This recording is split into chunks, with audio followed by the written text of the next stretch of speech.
Shalom saudara, bertemu kembali di channel Renungan Harian RPG, Renungan Penyejuk Jiwa.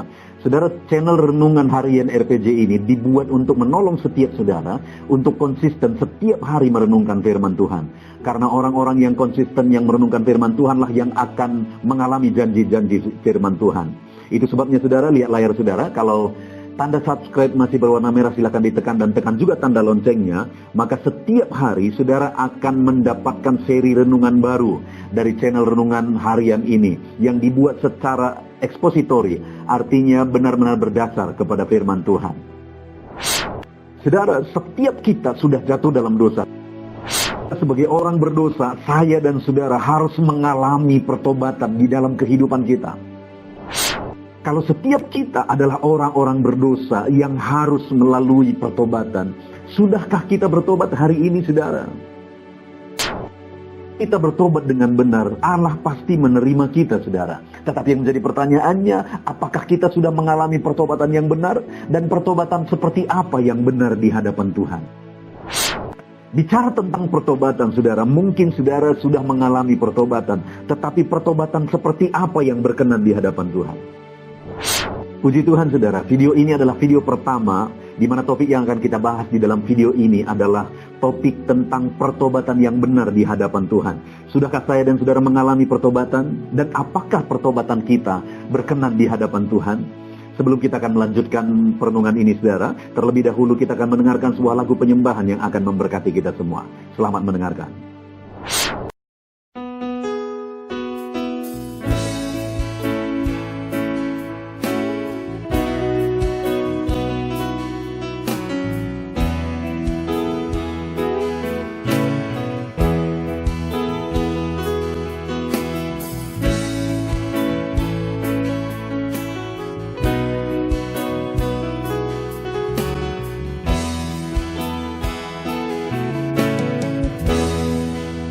Hadapan tahtamu, ku sujud menyembahmu,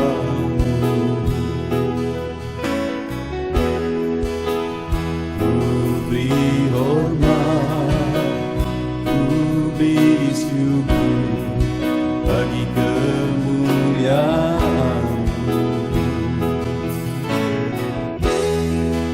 Di hadapan tahtamu, ku bawa hati yang rindu, penuhilah, puaskanlah dengan Roh-Mu yang kudus. Sembah puji haleluya,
Puaskanlah dengan Roh-Mu yang kudus.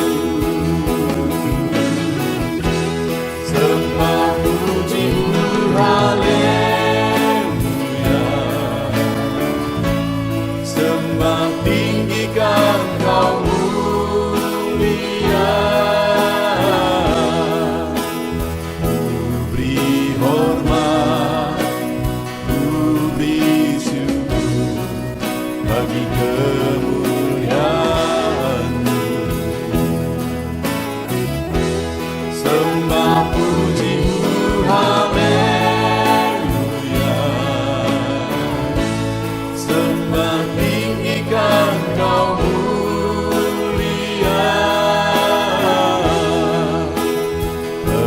Penuhilah, puaskanlah dengan Roh-Mu yang kudus. Penuhilah, puaskanlah dengan Roh-Mu yang kudus.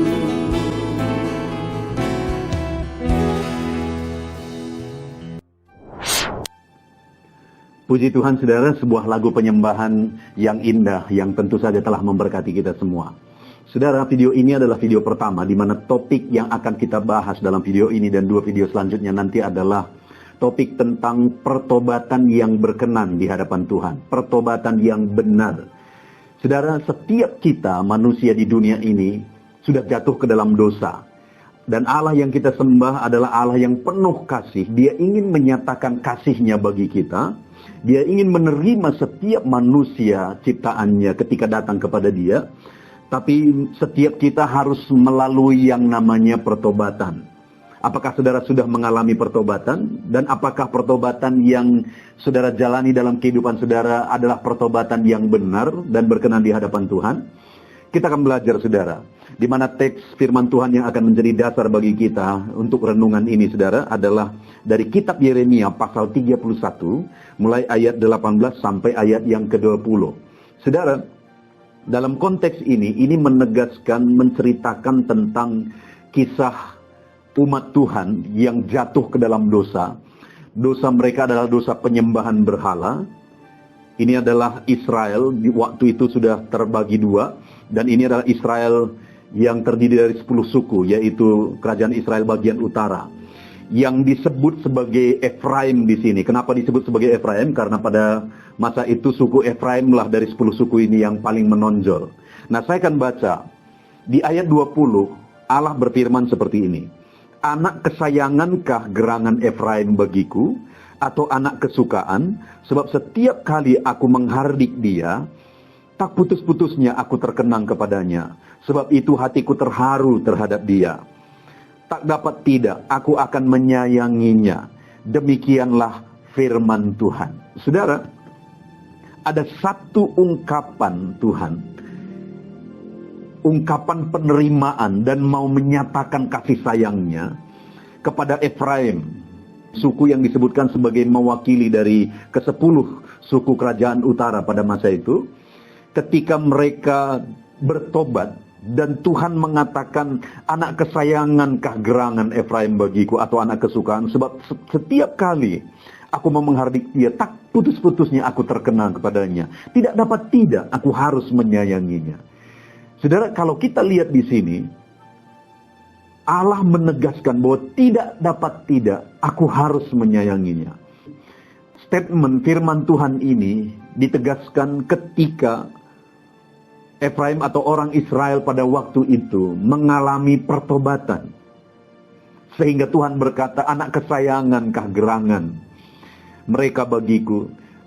Anak kesukaankah, sehingga tidak dapat tidak aku harus mengasihinya, menyayanginya, kata firman Tuhan. Artinya saudara, bahwa pertobatan mereka itu merupakan pertobatan yang spesial di mata Tuhan, yang membuat Tuhan berkata tadi, setiap kali aku menghardik dia.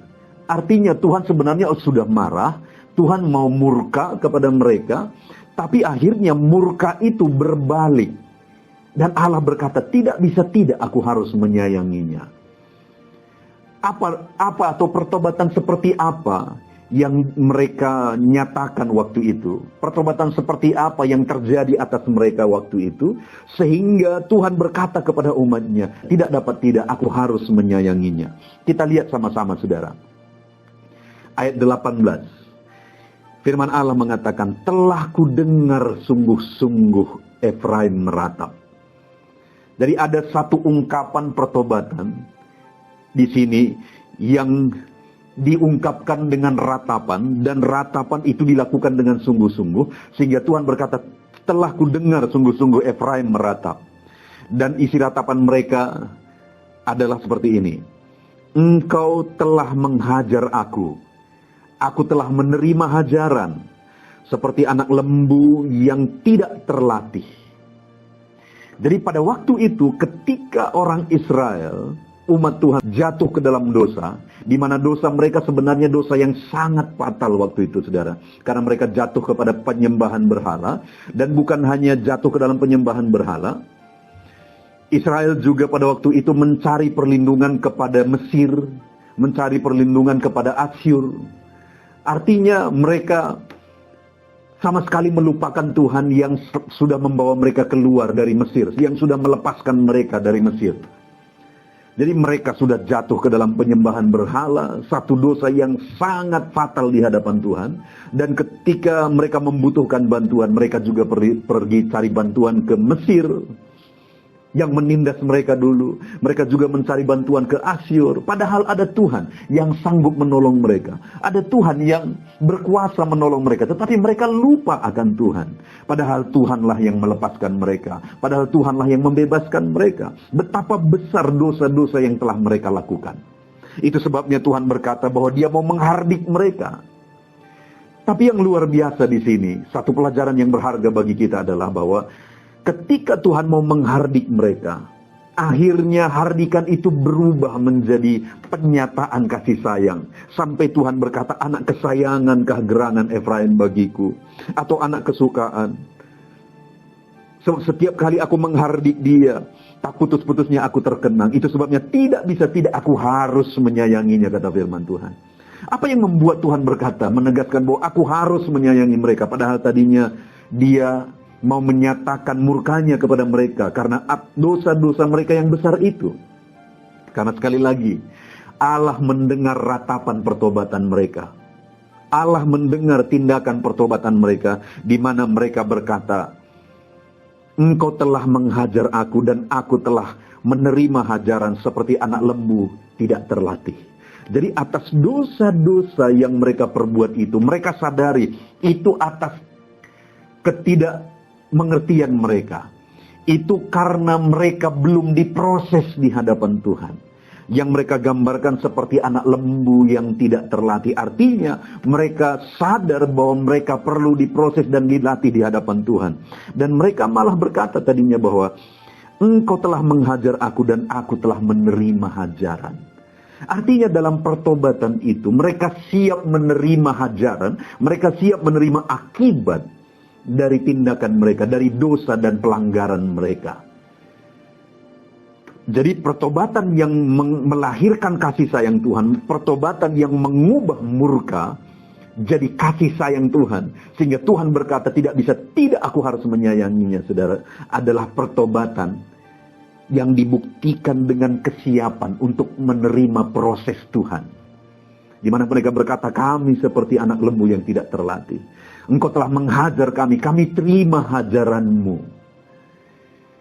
Saudara, inilah pertobatan yang berkenan di hadapan Tuhan. Inilah pertobatan yang benar di hadapan Tuhan. Yang sanggup mengubah murka menjadi kasih sayang yang dinyatakan oleh Tuhan. Artinya hari ini saudara, bahwa sebenarnya bukan seberapa besar masalah kita diterima atau tidak diterima oleh Tuhan. Bukan seberapa besar dosa kita tidak diterima atau diterima oleh Tuhan. Tetapi yang menjadi masalahnya adalah apakah dalam proses pertobatan kita menjalani proses pertobatan dengan benar.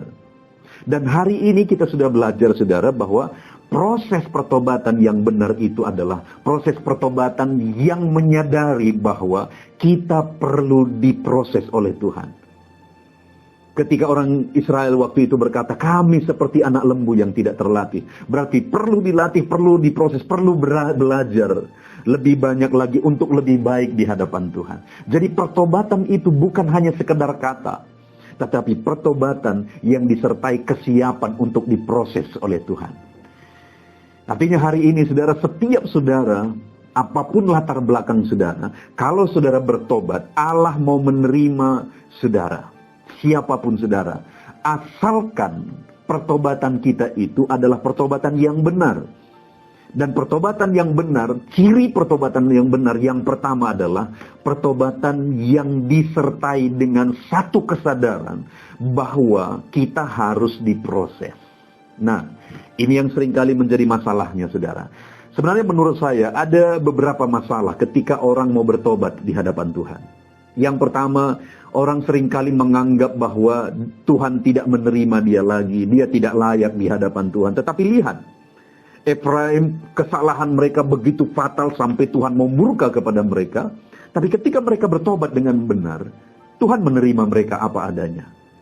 Mereka sudah menyembah berhala. Mereka mengandalkan Mesir, mengandalkan Asyur. Padahal firman Tuhan berkata, terkutuklah orang yang mengandalkan manusia, padahal mereka punya Tuhan yang bisa diandalkan. Tetapi ketika mereka bertobat, mereka diterima oleh Tuhan. Artinya apa saudara? Bahwa setiap kita, setiap saudara, apapun latar belakang saudara, kalau saudara bertobat dengan benar, Tuhan menerima saudara dalam pertobatan saudara. Dan seringkali juga masalah berikutnya, ketika orang bertobat, seringkali orang berpikir bahwa ketika bertobat maka semua akan berubah. Nah, ini yang menjadi masalahnya. Ketika bertobat maka diberkati Tuhan, doa dijawab, semua menjadi baik, situasi berubah, dan sebagainya. Tetapi sebenarnya pertobatan yang benar itu adalah pertobatan yang didasari oleh satu kesadaran bahwa aku harus diproses oleh Tuhan. Dan pertobatan yang demikianlah yang melahirkan kasih sayang Tuhan. Sampai Tuhan berkata, tidak dapat tidak, aku harus menyayanginya. Seringkali kalau orang bertobat, pertobatannya adalah pertobatan yang menuntut. Kalau aku sudah bertobat harusnya begini, begitu, begini, dan begitu, saudara. Tahukah saudara bahwa pertobatan itu sebenarnya adalah proses? Dan pertobatan yang benar di hadapan Tuhan adalah pertobatan yang didasari oleh satu kesadaran bahwa aku harus siap diproses oleh Tuhan. Jadi saat ini yang menjadi perenungan bagi kita, apakah saudara sudah mengalami pertobatan? Karena terlalu banyak juga orang yang sekian lama mengikut Tuhan, tapi tidak mengalami pertobatan. Padahal seharusnya pertobatan itu adalah hal yang terus harus kita alami, saudara. Sudahkah saudara mengalami pertobatan saat ini? Dan pertobatan seperti apa? Kalau mungkin selama ini saudara berkata, saudara sudah bertobat, kita sudah bertobat. Apakah pertobatan kita itu berkenan di hadapan Tuhan? Jangan-jangan hanya sekedar kata bertobat, saudara.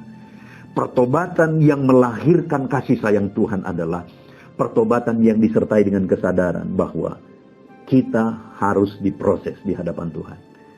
Artinya saudara, ketika kita bertobat, saat kita mengalami pertobatan, kalau Tuhan izinkan peristiwa-peristiwa untuk memproses kita, kalau Tuhan mengizinkan kita masuk ke dalam satu proses, dan mungkin terkadang prosesnya itu begitu berat, saudara bertahan dalam proses itu, itulah pertobatan yang sebenarnya.